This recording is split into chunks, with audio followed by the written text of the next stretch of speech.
9절에서 13절 말씀입니다. 예레미야 2장 9절에서 13절 말씀 우리 한 절씩 읽고 13절 함께 읽겠습니다. 그러므로 내가 다시 싸우고 너희 자손들과도 싸우리라. 여호와의 말씀이니라.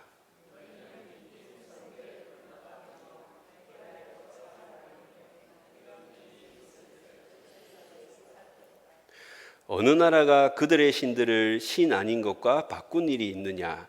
그러나 나의 백성은 그의 영광을 무익한 것과 바꾸었도다.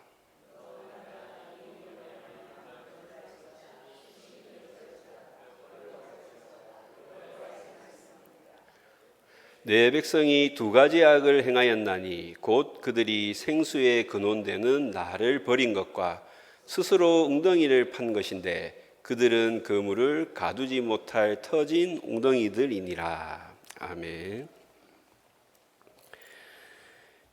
우리는 누구나 행복하기를 원합니다. 어떤 면에서 우리의 인생은 이 참된 행복을 추구해가는 그러한 삶의 과정이라 할 수 있습니다. 지금도 이 세상의 많은 사람들이 이 자신을 행복하게 해줄 수 있는 무언가 혹은 누군가를 찾아 헤매고 있습니다. 그렇다면 과연 참된 행복은 어디에 있을까요? 누가 혹은 무엇이 우리를 행복하게 해줄 수 있을까요? 하나님께서 이 예레미야를 통해 주신 오늘 말씀에서 우리는 이 질문에 대한 답을 찾을 수 있습니다.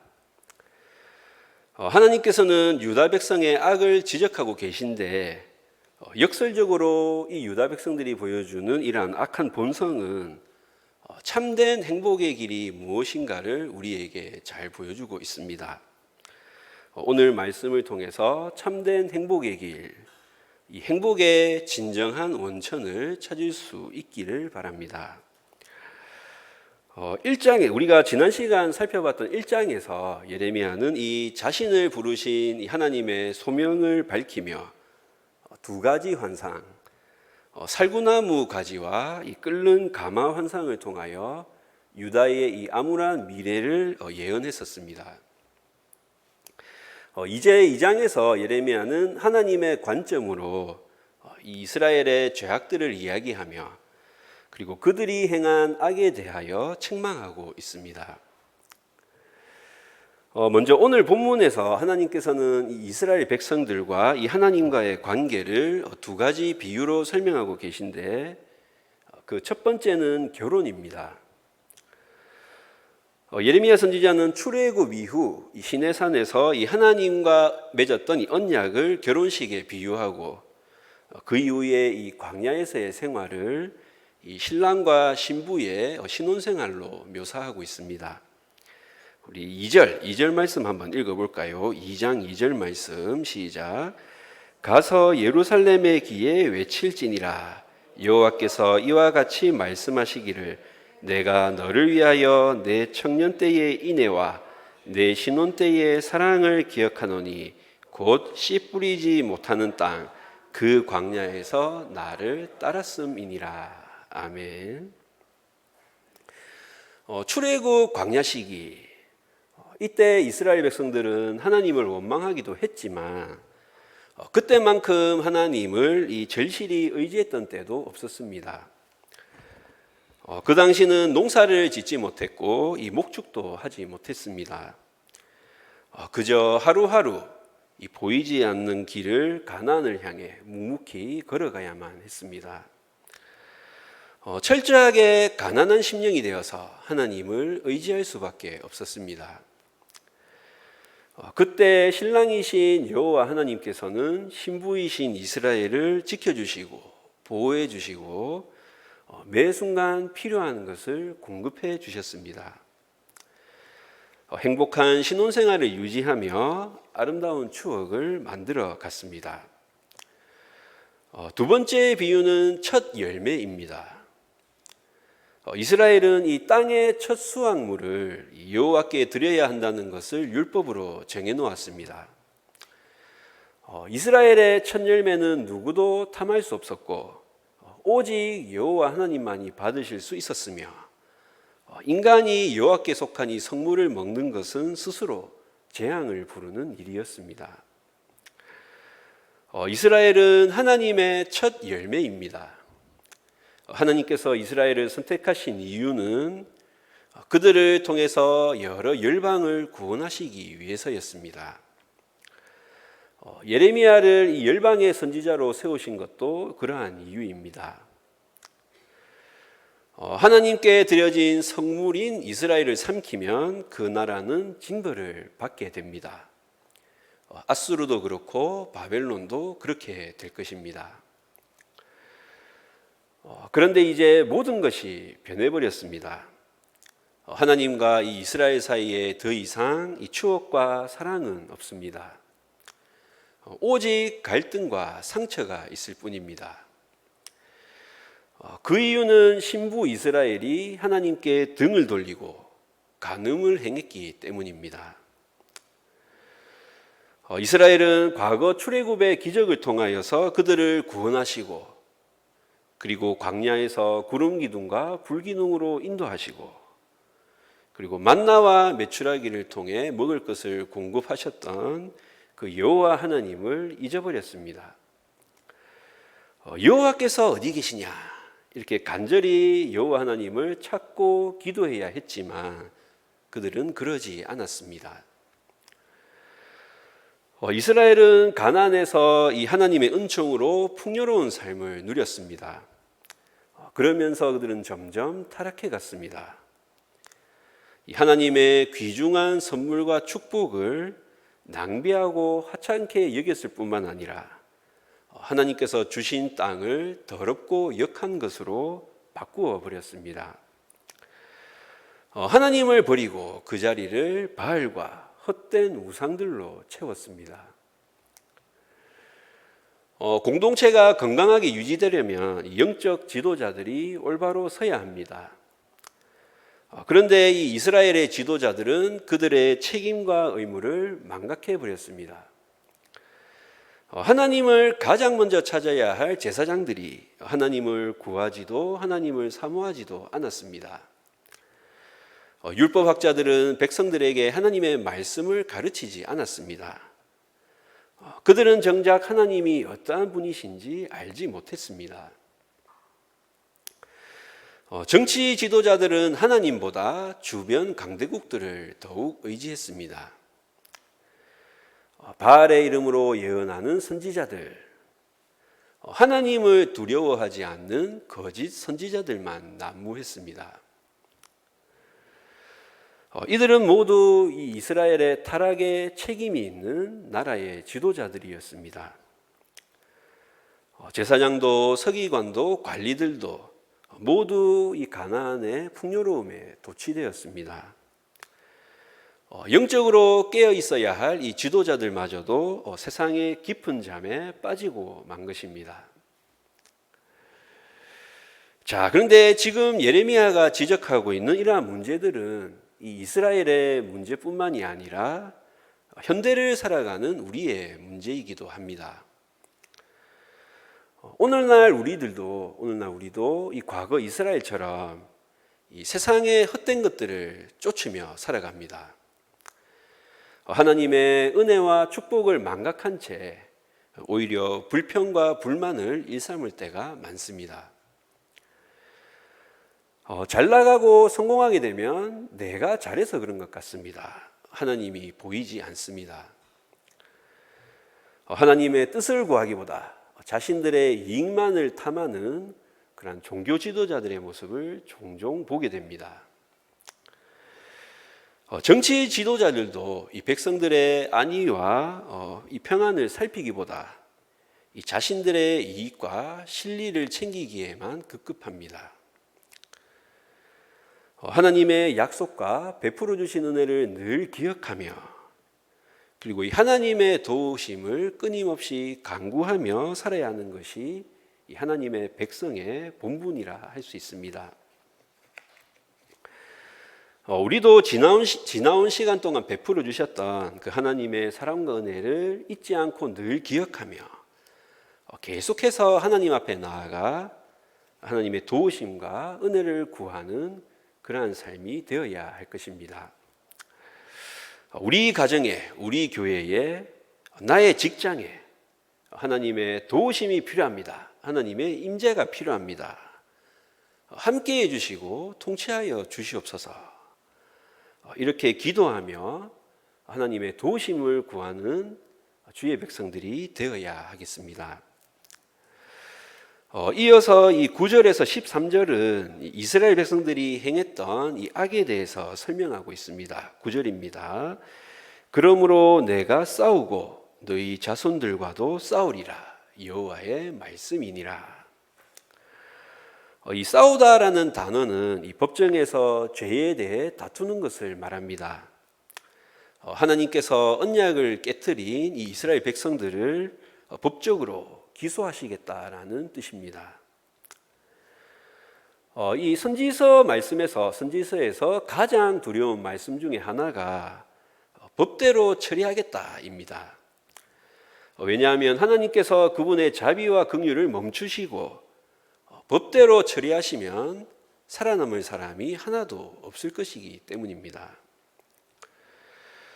그동안 하나님께서 주의 백성을 자비로 긍휼로 대하셨지만 이제부터는 법으로 엄격하게 엄하게 그들을 재판하시겠다라는 의미입니다. 우리는 이 하나님의 이러한 오래 참으심에도 분명 한계가 있다는 것을 마음에 깊이 새겨야 할 것입니다. 불순종에 대한 대가는 하나님의 징계입니다. 하나님께서는 우리를 사랑하시기 때문에 징계하시고 고난을 주십니다. 우리의 삶에도 때때로 하나님께서 싸움을 걸어오시는 것처럼 느껴지는 그러한 때가 있습니다. 하나님, 저에게 왜 이러십니까? 제가 무슨 잘못을 했습니까? 비록 고통의 순간이지만 그 고통을 직면하는 순간이 바로 하나님을 바라보는 순간입니다. 그 징계의 시간, 나를 돌아보고 나의 죄악과 불순종을 돌이키고 회개하는 그러한 기회로 삼으시기 바랍니다. 하나님께서는 이제 이 남유다의 그들의 악행을 증명할 증인들을 소환합니다. 10절입니다. 너희는 기띔 섬들에 건너가 보며 게달에도 사람을 보내 이 같은 일이 있었는지를 자세히 살펴보라. 그러나 나의 백성은 그의 영광을 무익한 것과 바꾸었도다. 기띔은 이 오늘날 터키에 속해 있는 이 키프로스 섬을 의미하는데 이 서쪽 해안 지역을 뜻합니다. 그리고 이 게달은 유목민족들이 사는 이 동쪽의 사막 지역을 말합니다. 즉 이 10절 말씀은 이 서쪽 끝에서 동쪽 끝까지 다 살펴보아도 이스라엘처럼 자신들이 섬기던 신을 바꿔치기 하는, 헛된 것들과 바꿔치기 하는 그런 황당한 나라는 찾을 수 없다라는 뜻입니다. 너 하늘아 이 일로 말미암아 놀랄지어다. 심히 떨지어다. 두려워할지어다. 여호와의 말씀이니라. 여기 심히 떨다라고 번역하고 있는 이 히브리어 동사는 이 공포에 질린 사람의 이 머리카락이 꼿꼿하게 서는 그러한 상황을 묘사하는 말입니다. 이스라엘의 이러한 어리석은 행동으로 인하여서 이 증인으로 소환된 하늘이 심히 떨며 두려워한다. 그만큼 이스라엘의 이러한 행위는 납득이 가지 않는 어리석은 행동이라는 것입니다. 하나님께서는 이스라엘이 행한 그런 치명적인 실수 두 가지를 요약해서 말씀하십니다. 우리 오늘 13절 함께 읽었던 13절 말씀 함께 읽겠습니다. 시작. 내 백성이 두 가지 악을 행하였나니 곧 그들이 생수에 근원되는 나를 버린 것과 스스로 웅덩이를 판 것인데 그것은 그물을 가두지 못할 터진 웅덩이들이니라. 아멘. 하나님께서는 다시 한번 이 이스라엘을 향해서 내 백성이라고 부르십니다. 하나님께서는 당신의 백성을 이스라엘을 소유자로 택하시고 부르시고 사랑하셨습니다. 그렇다면 그들도 하나님만을 의지하고 사랑하며 섬겨야 했습니다. 하지만 그들은 하나님을 버렸습니다. 이것이 바로 악입니다. 여기서 이 파다라는 말, 히브리어로 핫자브라는 말은 이 무덤을 파거나 우물을 판다는 뜻으로, 그리고 돌이나 나무를 쪼갠다 이런 뜻도 가지고 있습니다. 따라서 이스라엘을 지금 쓸모없는 우물이나 무덤을 파고 있는 그런 사람들로 비유하시며, 그리고 돌이나 나무를 쪼개어서 지금 헛된 우상을 만들고 있는 사람들이라고 이렇게 말씀하고 있는 것입니다. 이러한 행동은 결국 이 멸망을 자초할 뿐입니다. 예전에 제가 그 청년부 때 이 청년들과 소그룹 모임을 하고 있는데 한 자매가 헤어진 남자친구 이야기를 해줬습니다. 얼마 전에 남자친구와 헤어졌는데 남포동 번화가에서 그 남자친구가 새로운 여자친구와 팔짱을 끼고 가는 그런 모습을 봤다는 것입니다.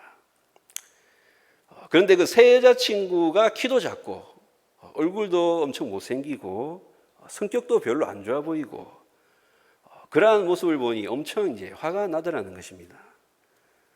내가 뭐가 부족해서 저런 여자를 찾아갔는가? 별로 적절지 못한 비유이지만 지금 하나님의 마음이 이와 같다는 것입니다. 이런 안타까운 하나님의 말씀이 5절 말씀에 잘 나타나 있습니다. 우리 5절 말씀 함께 읽어볼까요? 시작. 나 여호와가 이와 같이 말하노라. 너희 조상들이 내게서 무슨 불의함을 보았기에 나를 멀리하고 가서 헛된 것을 따라 헛되이 행하였느냐. 내가 도대체 너희들에게 뭘 그렇게 잘못했느냐. 그렇게 나를 버리고 갔다면 좀 괜찮은 대상을 찾아가야지. 그런 쓸모없고 헛된 것들을 찾아가느냐. 지금 하나님께서 몹시 진노하고 안타까워하고 계신 것입니다. 하나님은 이 자신을 생수의 근원이라고 말씀합니다. 생수의 근원이신 하나님을 버렸기에 이스라엘은 참된 만족을 얻을 수가 없습니다. 참된 만족을 누리지 못하고 살아가니 불행할 수밖에 없습니다. 오늘 우리 시대도 마찬가지입니다. 진정한 만족은 오직 하나님만이 주실 수 있는데 수많은 사람들이 하나님을 알지 못해서 혹은 하나님을 알고 교회에 다닌다고 하면서도 그 하나님을 온전히 믿고 신뢰하지 못하기에 불행한 삶을 살아가고 있습니다. 생수의 근원이신 하나님을 전적으로 의지하지 못하기 때문에 행복을 누리지 못하는 것입니다. 생수의 근원이신 하나님을 이제 버린 만큼 그들은 다른 곳에서 만족을 얻어야 합니다. 그래서 그들은 이곳 저곳에서 직접 웅덩이들을 팠습니다. 하지만 그 웅덩이들은 터진 웅덩이, 물을 가두어 두지 못하는 그러한 웅덩이일 뿐입니다. 그들의 행동은 수포로 돌아갔습니다. 사람들은 다 행복을 찾고 구합니다. 그래서 이것저것 수없이 많은 것들을 시도하고 추구하면서 행복을 발견하려고 합니다. 하지만 진정한 행복을 발견하지는 못합니다. 우리가 이 잘 아는 벨기에 동화 중에 이 파랑새라는 동화가 있습니다. 크리스마스 전날 밤 초라한 오두막에 살던 이 가난한 나무꾼의 두 어린 남매 치르치르와 미치르는 이 부잣집 아이들의 크리스마스 파티를 보며 몹시 부러워합니다. 원래는 이 틸틸과 미틸인데 이 일본어 번역판이 우리나라에 먼저 들어오면서 이렇게 일본식으로 표기가 되었다고 합니다. 그때 이 요술 할멈이 나타나서 이 아픈 딸을 위해 이 행복의 파랑새를 찾아달라고 부탁하고 두 아이는 요정들과 함께 머나먼 길을 떠납니다. 추억의 나라와 밤의 궁전 그리고 묘지 등 여러 곳을 찾아 헤매지만 파랑새를 발견하지 못한 채 결국 빈손으로 집에 돌아오게 되고 다음 날 꿈에서 깨어나서 이 자신들이 기르던 새가 파랑새라는 사실을 알게 됩니다. 행복은 이 먼 곳에 있는 것이 아니라 가까운 곳에 있다라는 그런 교훈을 주는 이야기입니다. 자, 세상 이야기가 주는 교훈이 이러하다면 우리는 진정한 행복을 어디서 찾아야 할까요? 우리는 하나님께서 이 유다 백성들의 악을 지적하면서 주신 말씀을 통해서 이 참된 행복의 길을 발견할 수 있습니다. 그것은 바로 생수의 근원이신 하나님만 사랑하고 섬기며 그분을 예배하고 의지하는 것입니다. 이 4세기에 살았던 이 아우구스티누스라는 위대한 신학자가 있었습니다. 영어식 발음으로는 어거스틴이라고 하죠. 그는 한때 이 한 여인과 동거하면서 이 사생활을 낳을 만큼 방탕한 삶을 살았습니다. 또한 자신이 만족할 만한 그러한 지식을 얻기 위해서 이 철학에도 심취하고 그리고 마니교와 같은 그러한 이단에 빠지기도 했습니다. 하지만 그는 결국 주님께로 돌아왔습니다. 어느 날 이 정원을 거닐며 고민하고 있을 때 어디선가 집어서 읽어라 이러한 소리를 듣고 눈에 확 들어오는 책을 집어서 읽었는데 바로 로마서 13장 13절 말씀이었습니다.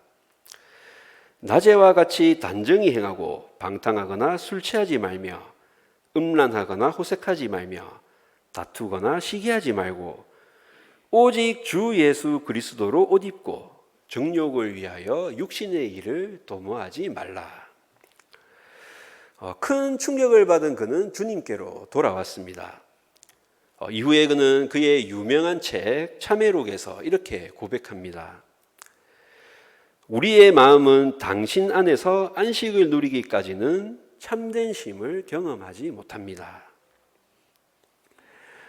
이 아우구스티누스의 고백 역시 오늘 본문이 우리에게 주고 있는 교훈과 동일합니다. 하나님만이 우리의 참된 생수이시요 안식처입니다. 하나님을 떠나서 진정한 행복은 없습니다. 오늘 이 시간 하나님만이 우리의 참된 생수이심을 우리를 영원히 목마르지 않게 하시는 분임을 고백하시기 바랍니다. 하나님과의 관계 회복만이 우리의 이러한 목마름을 해결할 수 있는 유일한 방법입니다. 오직 하나님께만 참된 행복의 길이 있음을 고백하는 우리 모든 성도님들 되시길 축복합니다. 이스라엘은 이러한 생수의 근원이신 하나님을 버리고 터진 웅덩이와 같은 무익한 우상을 선택했습니다. 그리고 강대국들과 동맹을 맺어서 그들의 보호와 도움을 받고자 했습니다. 당시 이 정치적, 군사적, 외교적으로 이 막다른 골목에 몰렸던 이스라엘은 이 친애굽 정책과 친아수르 정책 사이에서 갈팡질팡했습니다. 14절부터는 이러한 이스라엘이 하나님을 버리고 이 강대국들을 의지함으로 인해서 얻게 된 그런 수치스러운 현실을 지적하고 있습니다. 예레미야 선지자는 이스라엘이 종이냐 시종이냐 어찌하여 포로가 되었느냐 어찌됨이며 어찌됨이냐 이러한 수사학적인 질문들을 통해서 이러한 하나님의 애타는 마음을 전하고 있으며 그리고 그와 동시에 이스라엘이 이제 더 이상 이 하나님의 보호를 받는 그러한 백성이 아니다. 하나님의 백성이 아니다라는 사실을 강조하고 있습니다. 여기서 말하는 종은 이 돈을 주고 사온 노예를 말하며 그리고 시종은 이렇게 팔려온 노예가 다른 노예와 결혼하여 낳은 그 노예의 자식을 의미합니다. 결국 이 말은 하나님께서 오래전에 이스라엘에게 자유를 주셨는데, 자유를 주시고 자녀로 삼아 주셨는데, 이스라엘은 자녀이기를 스스로 포기하고 스스로 종이 되었다라는 의미입니다. 16절과 18절은 이야기가 조금 어려운 구절인데 한번 살펴볼까요?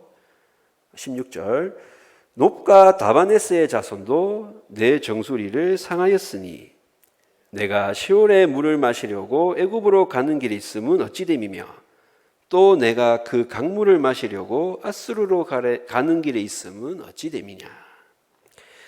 이 놉과 다바네스는 애굽에 있는 도시입니다. 그 도시의 자손이 내 정수리를 상하게 했다라는 말은 이스라엘이 정치적인 어려움을 외교적으로 해결하려고 애국과 동맹을 맺었지만 그들에게 도움을 얻지 못한 채 오히려 상처만 입었다는 뜻입니다. 이 18절의 시올은 이 검다라는 말에서 유래되었는데 이 해마다 범람하는 나일강을 뜻하는 말입니다. 이 애굽을 의지하는 것은 마실 수 없는 흙탕물, 진흙탕물을 마시는 것과 같다는 의미입니다. 이어서 나오는 그 강물은 이 아수르를 상징하는 유프라테스 강을 의미합니다. 결국 이러한 구절들은 이스라엘이 하나님을 버리고 애굽, 아수르와 같은 그런 강대국과 동맹을 맺으려는 것을 비유해서 하는 말입니다. 하지만 그들이 마신 강물은 그들의 생명을 지켜주기는커녕 심판을 자초하는 그러한 강이었습니다. 그러한 물이었습니다. 자, 이어서 나오고 있는 19절 말씀은 매우 중요한 구절인데요. 우리 19절 말씀 함께 한번 읽어보겠습니다. 시작. 내 악이 너를 징계하겠고 내 반역이 너를 책망할 것이라.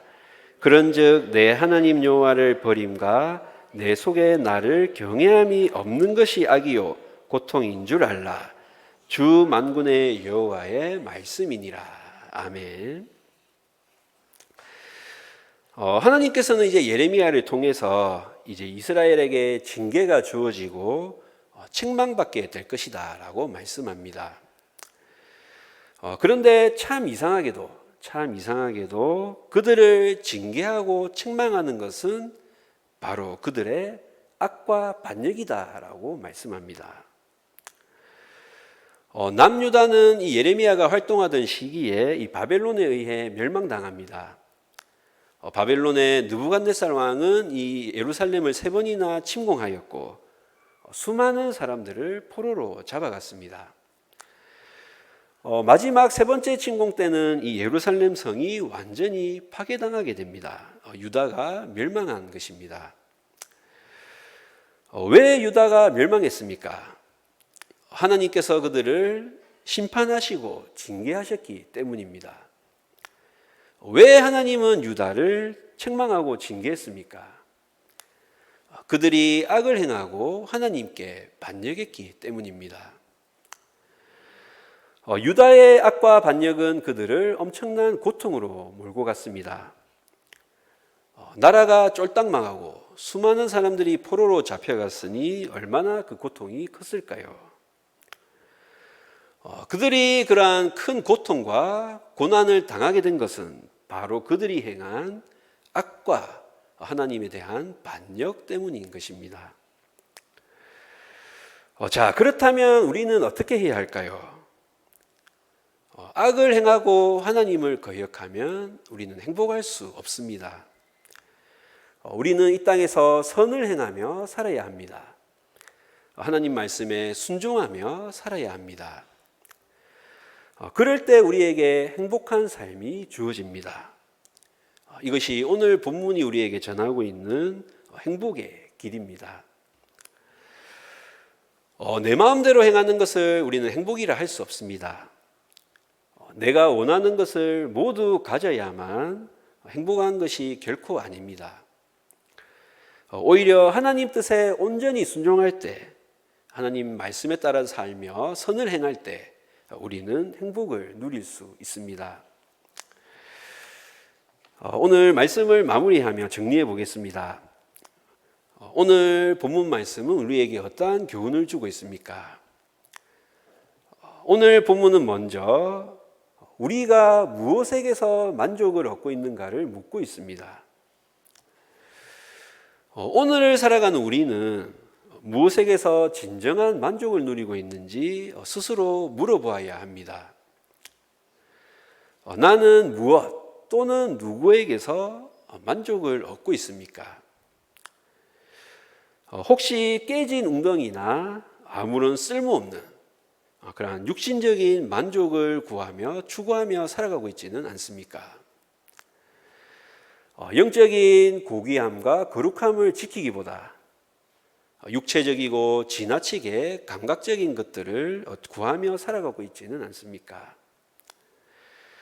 우리에게 참된 만족을 주시는 분은 생수의 근원이신 하나님 뿐이심을 기억하시기 바랍니다. 또한 오늘 본문 말씀은 이 헛된 것을 바라며 구하며 살아가는 다른 사람들을 우리가 어떻게 도울 수 있는가를 묻고 있습니다. 예수님께서는 나를 믿는 자는 그 배에서 생수의 강이 흘러나오리라 라고 말씀하셨습니다. 구원받지 못한 그런 목마른 영혼이 참된 만족을 누릴 수 있는 유일한 방법은 예수 그리스도를 발견하고 그분을 믿는 것입니다. 먼저 믿고 이 생수의 근원이신 하나님 안에서 살아가고 있는 우리가 구원받지 못한 사람들에게 예수 그리스도를 전하는 것이 우리가 그들을 도울 수 있는 최고의 방법입니다.